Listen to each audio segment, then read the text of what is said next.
to the Late Late Show. My next guest is one of Ireland's most brilliant actors who, in a career spanning 5 decades, has wowed audiences and delighted critics with her performances in everything from My Left Foot to Killing Eve, Harry Potter to Fleabag, and Bad Sisters to Baptiste. Whatever she is in is guaranteed to be a surefire hit, which means the only person who can mess this up tonight is me. Would you please welcome the brilliant Fiona Shaw?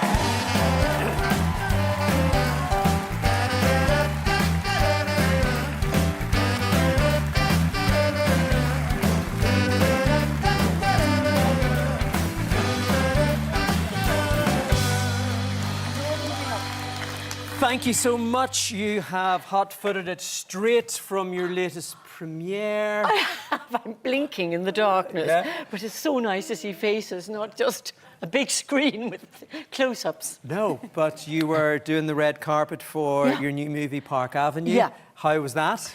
Well, you know, the amazing thing about being in a film is that it doesn't look like the thing you thought you made, you know. I thought I was way too young for the role, but apparently not. I just... So when you see it on the big screen, it's really daunting, and I don't know what I think, but it was great. Are you a happy to watch yourself up there, or are you a kind of a hide behind the chair type of gal? I think at the moment I'm feeling hide behind the chair, but this is probably not the place to be hiding behind a chair. But I really was interested in it. It was, what's very interesting is, you know, in a film, an actor isn't really responsible for the event. I mean, you have to turn up and you have to do it. But in a way, it's all the editor and the director and Gabby Delal's choices. So it was so beautiful and moving to see how she eked out this very sad story that is very funny as well. And tell us a wee bit about that story. Well, it's about a daughter who arrives back to her mother in New York, in Park Avenue, having had a breakup with her husband. And the mother is very ill, but she doesn't tell the daughter. And the mother is very flamboyant and very narcissistic, and the daughter is going insane, and the mother's having a great time, except for the fact that she's dying.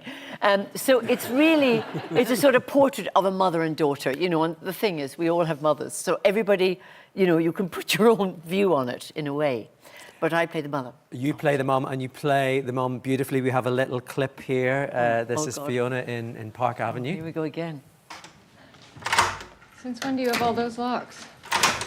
Since all the men in my life took off. Took off? David died in his sleep, Mom. Exactly.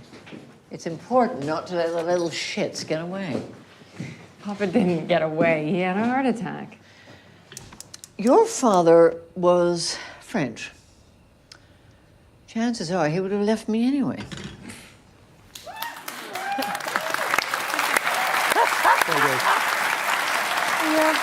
So good. We were chatting just out the back there. Yeah. We got to congratulate you about Bad Sisters. We had Sharon on the show. Did you? Sharon was on the show in November, and we completely agreed that as Angelica, you stole pretty much every scene. How good was she in that? I mean, well, so good. How much fun was that? Great fun in my attempt to go north of the border with my accent. I hope that was all right. No, it was magnificent. It was great fun. And what was really unusual about that is that Sharon, you know, turns up every morning with her laptop and she just types and fixes. And she's probably writing 10 other shows as well. I mean, she's just a superwoman, but she's fixing everything. And then you go onto the set to do the thing that you've prepared to do.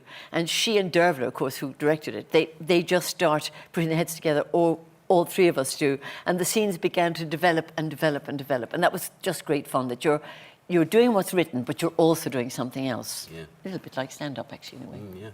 Yeah. It's that thing, though, when you're trying to put that together, and we were talking about this, you know, before we came out, about you got the writing, and then you have to bring it to life. Yeah. And whenever you brought Angelica to life, it was just chef's kiss. It was really so good. But they were all against Angelica. You know, she's kind of meant to be the bad person, but I think she's quite harmless, and so I kept on defending the harmlessness of this woman. Of course, she's not that harmless, but it was great fun to play somebody who you couldn't, who has nothing but the best intentions, but who everybody else hated. It was really good fun. Let's have a little look at her best intentions being her worst intentions. Bad Sisters. Angelica! It's so good to see you. I'm sorry I haven't been in touch. Not at all. I'm just delighted to see you. You're looking so well. Thanks. How are you? I just poured myself into this morning. I just poured. Oh, you must remember my sisters. Yeah, hi, how are you? Look at the Nolans, what? And this one, the beauty of the family.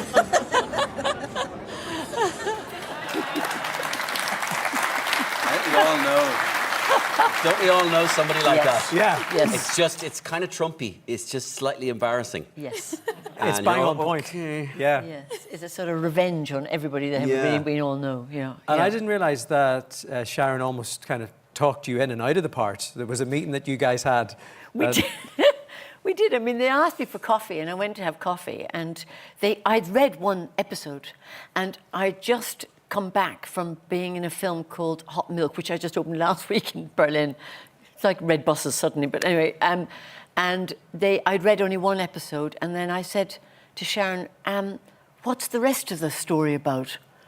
And she took off like a sort of Harley Davidson, and she began, "Well, that's right. Oh, then this happened, this happened." And I didn't know what she was saying half the time. But she got to the end, and then she wrote to me saying, "I know I sounded garbled, but I was already hooked. I mean, I was hooked. She doesn't were think already I in. was, but I was. Another amazing writer that you've worked with not once but twice, Phoebe Waller Bridge. Yes. Killing Eve and Fleabag. I know Yes. that you have a very soft spot for her as well. Yes, I mean, she's just the most astonishing talent, you know.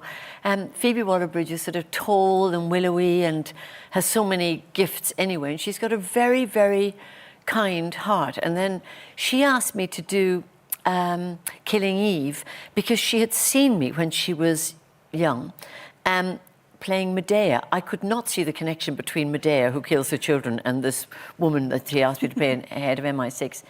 But it was great fun, again, sort of experimenting with Phoebe on that, because what I decided was, you know, spies are lying to everybody, including their husbands and wives. And so they often pause, and as you can already tell, I never pause. So I just had to pause on every single thing I did, and it was against every instinct. So it was great fun to just turn my cart around and put the horse at the back, as it were. We have a little scene from Fleabag. I know you were a fan, Mario. Yeah. I was going to ask you, Fiona, do you get asked to play a lot of authority figures? I do. And then I try, I mean, obviously after Killing Eve, I got a lot of MI6 authority figures, but you have to turn them down, sadly. You see, Yeah. I'm afraid I've been there, done that. The T-shirt, I am no longer an authority. It's just intimidating because I think you could easily play an intimidating presence. You Could know, I? it's like there's no way you're saying no to this person. Right. It was just like you said what? I mean, yeah. I mean, it's grand. Just carry on. But you say you have to turn them down. Well, you have to try and vary what you're doing. I mean, Yeah. I was quite relieved that Angelica came along. Yes. Yeah. We have a little look Oh, fine. here at a scene with yourself and Phoebe in Fleabag, and we can work out who the authoritative figure is in this scene. Listen, I don't need to be analysed. I have a nice life. I just wanted to exchange the voucher for the money. It's a bit late for that now. I've only been here 5 minutes. I want the money. I want to fuck a priest. Catholic? Yes. A good one. Yes. Looks good in the... Yes. I understand.